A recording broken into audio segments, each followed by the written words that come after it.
La distribución que sigue, digamos, en este capítulo, sería la distribución binomial, que ya tenemos alrededor de 4 siglos, nada más y nada menos, de trabajar con ella. Y antes de pasar a su definición, me gustaría que la vieran nacer. Eso es algo que siempre vale mucho la pena. Y para ello lo que vamos a hacer es simplemente tomar un experimento. Ahora sí, el que ustedes gusten, puede ser tan complicado como esos experimentos que hacen atómicos en el CERN, o tan simples como lanzar un dado, lo que sea, ¿no? Y van a considerar digamos, en ese experimento un cierto evento A. Es todo lo que necesito, que posee una cierta probabilidad P de ocurrir en ese, digamos, en ese experimento. Y lo que vamos a hacer ahora es considerar, ¿no?, la frecuencia absoluta, que ya no las habíamos encontrado cuando introdujimos el sistema axiomático y habíamos trabajado con ella lo suficiente. Ahora sabemos que se trata de una variable aleatoria, ¿no? Y voy a tomar la frecuencia absoluta de un cierto, digamos, del evento A, este que estoy considerando con probabilidad P, ¿no?, en la repetición n veces del experimento que estoy estudiando. Aquí lo importante es que ese experimento obviamente tiene que ser un experimento que me permita repetirlo de manera independiente, ¿no?, una de las otras, o sea que no van a cambiar digamos, las propiedades o las características que circundan al experimento. Siempre puedo asumir que estoy ejecutando el mismo experimento, ¿de acuerdo?, de manera independiente.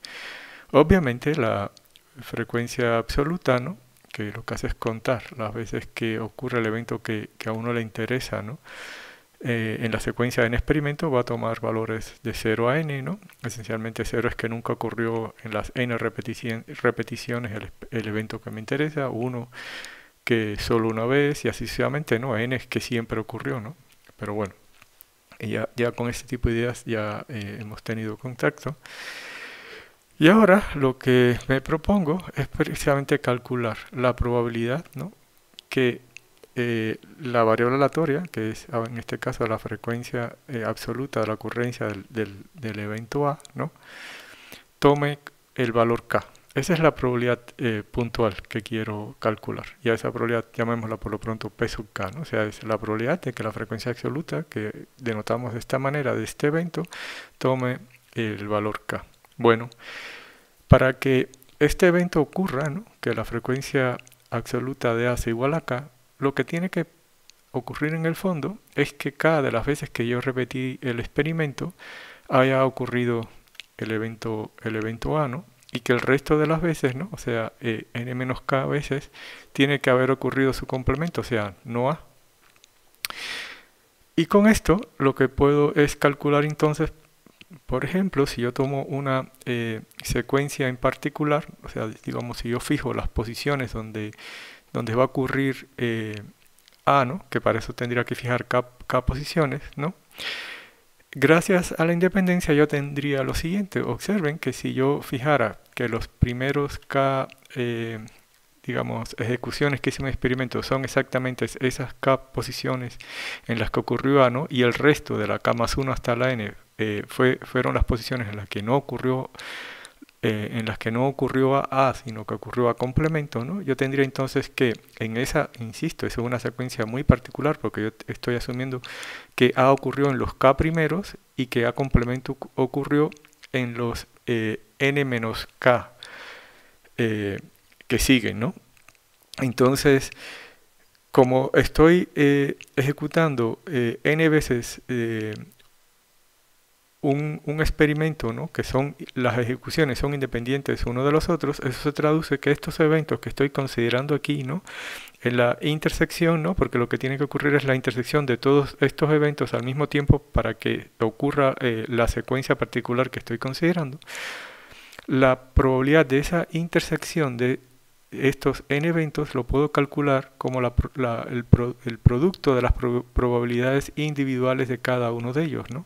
Pero ahora observen que las probabilidades de los K primeros, ¿no? Todas son idénticas e igual a la probabilidad de A, ¿no? Entonces, el producto de esos K términos sería la probabilidad de A elevado a la K, ¿no?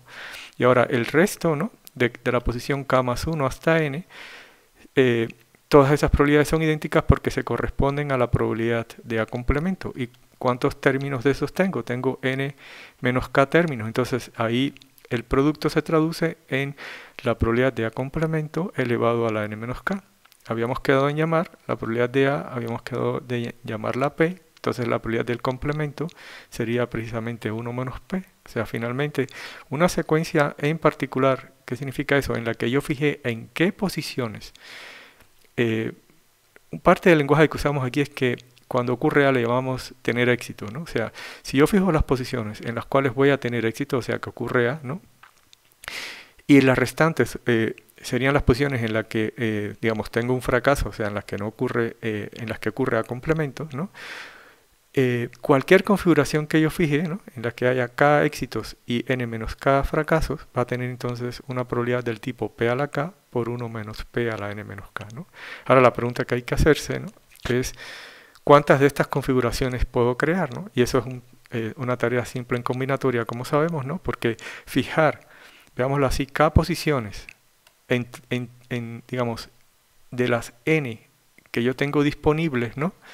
Es como tomar una muestra, ¿no? De tamaño K, sin reemplazo, de una población de tamaño N, en la que el orden no me interesa, ¿no? ¿Y de cuántas formas yo puedo hacer eso, ¿no?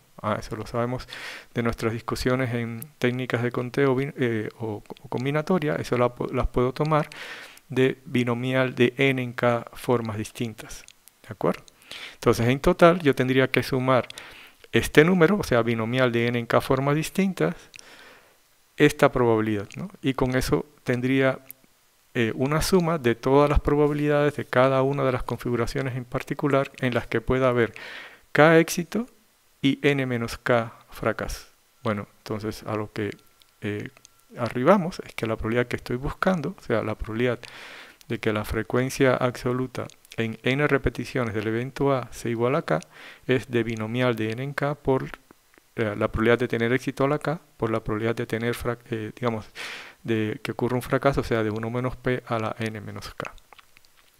Bueno, en conclusión, ¿no? Lo que podemos por lo pronto, antes inclusive de tener la definición, es que una variable aleatoria que tome esos valores, ¿no? De 0 hasta N, con esas probabilidades puntuales, ¿no? Es lo que voy a llamar más adelante una distribución binomial, ¿no?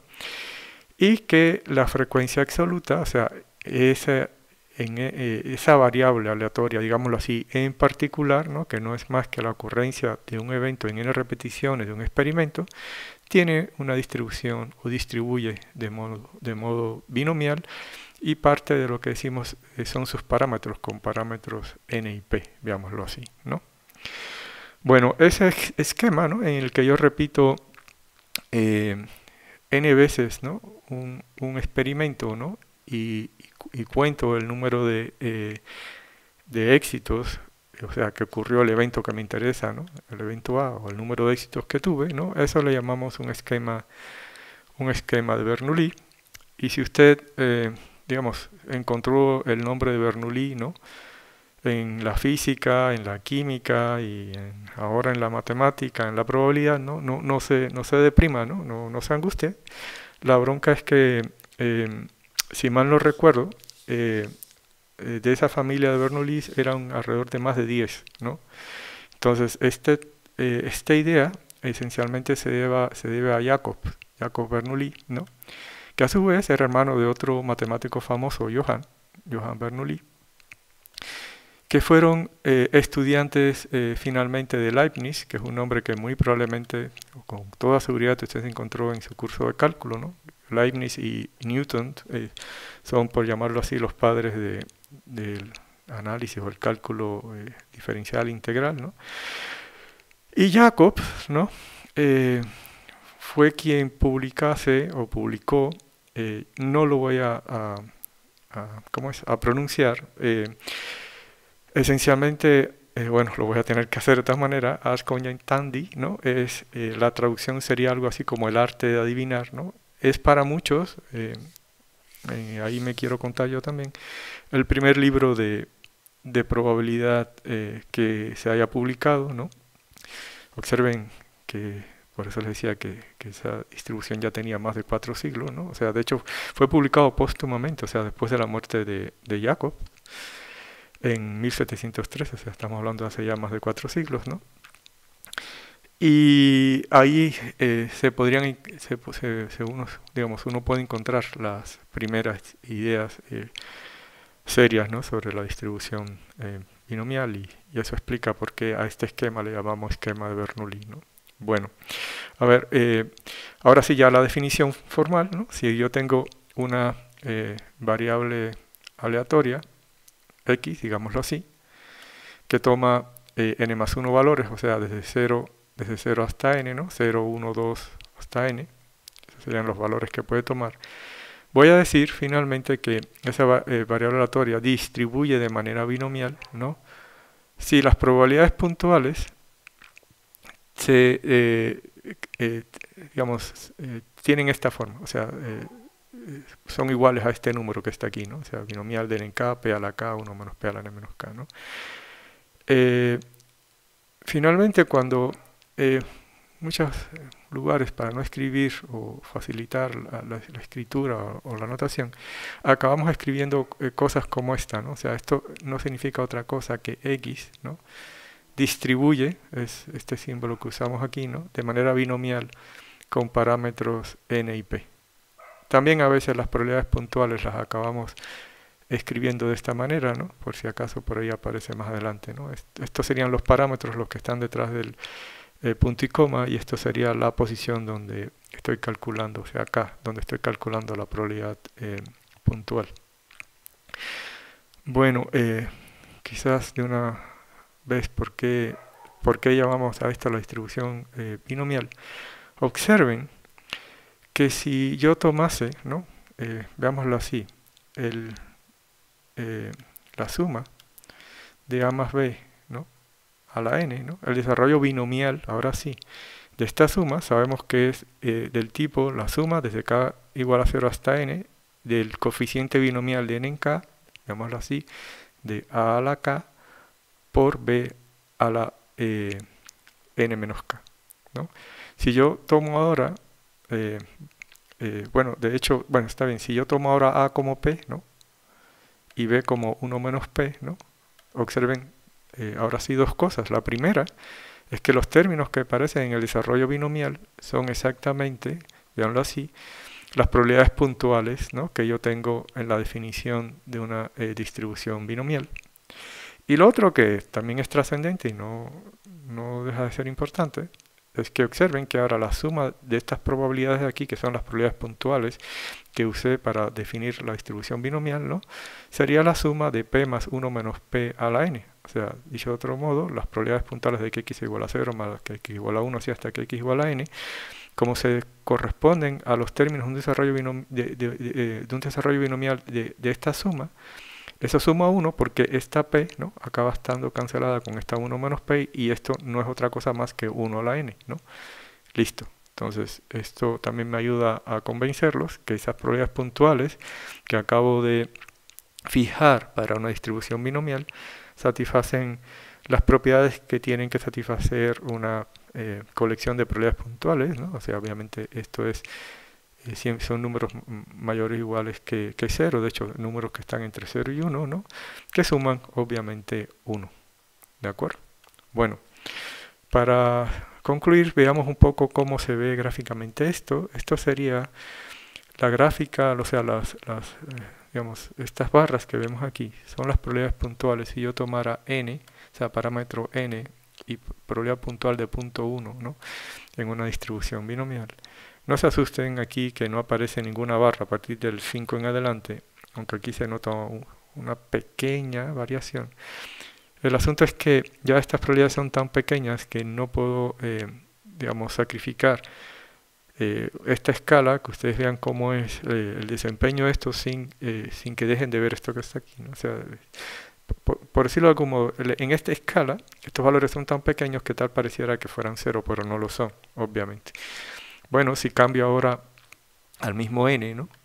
Pero ahora probabilidad de un medio, el asunto ya cambia bastantito, ¿no? Porque, bueno, como es de imaginar, quizás aquí también debe haber apuntado, si la probabilidad es tan baja, ¿no? La frecuencia absoluta debe ser muy baja, ¿no? O sea, por ejemplo, la probabilidad de no observar absolutamente, bueno, la probabilidad de no observar nunca el evento A en una secuencia de 10 experimentos con esta probabilidad es muy alta, ¿no? Es 0.35, ¿no? Esto sería la probabilidad de observar una vez nada más, de observar dos, de observar tres, ¿no? Ahora, cuando cambio a una probabilidad que es un volado, ¿no? No es de extrañar, ¿no?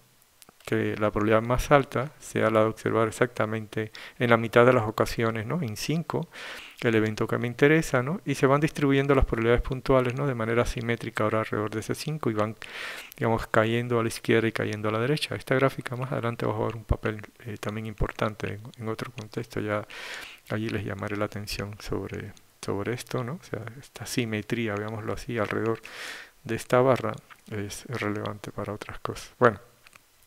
A ver, esto sería para n igual a 10 y la probabilidad de 0.5. Quizás por no dejarlas de comparar, lo que hice ahora fue tomar, ¿no? Y generar, digamos, la poligonal que une las probabilidades puntuales, ¿no? Obviamente esto no es una función que tenga ningún sentido aquí entre 0 y 1 porque mis variables aleatorias solo toman mi variable aleatoria solo toma ahora, por lo pronto, valores en los enteros entre 0 y n, que en este caso sería entre 0 y 10, pero me sirve para comparar ambas gráficas que no fueran con las puras barras, donde no se vería quizás muy bien cómo sería, digamos, la interacción entre ambas, ¿no? Y quizás para concluir, para que tengamos una idea de lo que está pasando, si yo dejo ahora... Más bien, si cambio la probabilidad de éxito, ¿no? De 0.0, que sería esto en rojo, ¿no? 0.3, que sería esta curva en morado, o 0.5, ¿no? Que es la que acabamos de observar, que sería esta en azul, o la verde, ¿no? O sea, que sería 0.7, ¿no? Esto sería 0.9 ahora en negro, sería lo que estuviera pasando, ¿no? O sea, uno vería que estas barras se van corriendo, ¿no? A la derecha, ¿no? Como uno esperaría, ¿no? O sea, si la probabilidad es tan alta que es de 0.9, ¿no? Uno esperaría que sería muy probable, por ejemplo, encontrar en este caso 9 aciertos, ¿no? O éxitos en una repetición de 10 experimentos, ¿no? Si se dan cuenta hay un efecto aquí de simetría, ¿no? Por ejemplo, entre la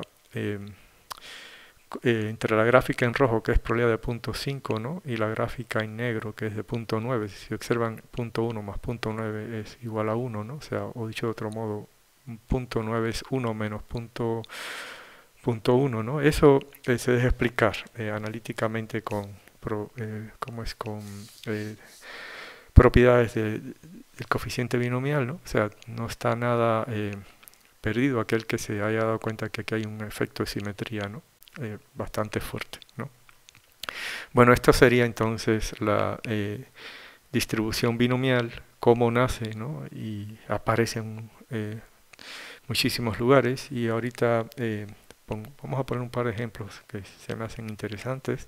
Uno de ellos es el famoso modelo de Ross-Rubinstein, Koch, Ross y Rubinstein, que hemos usado ya en muchos lugares en el curso, y bueno, calcularemos el valor esperado y la varianza y demás. Por lo pronto, esto sería cómo nace y la definición.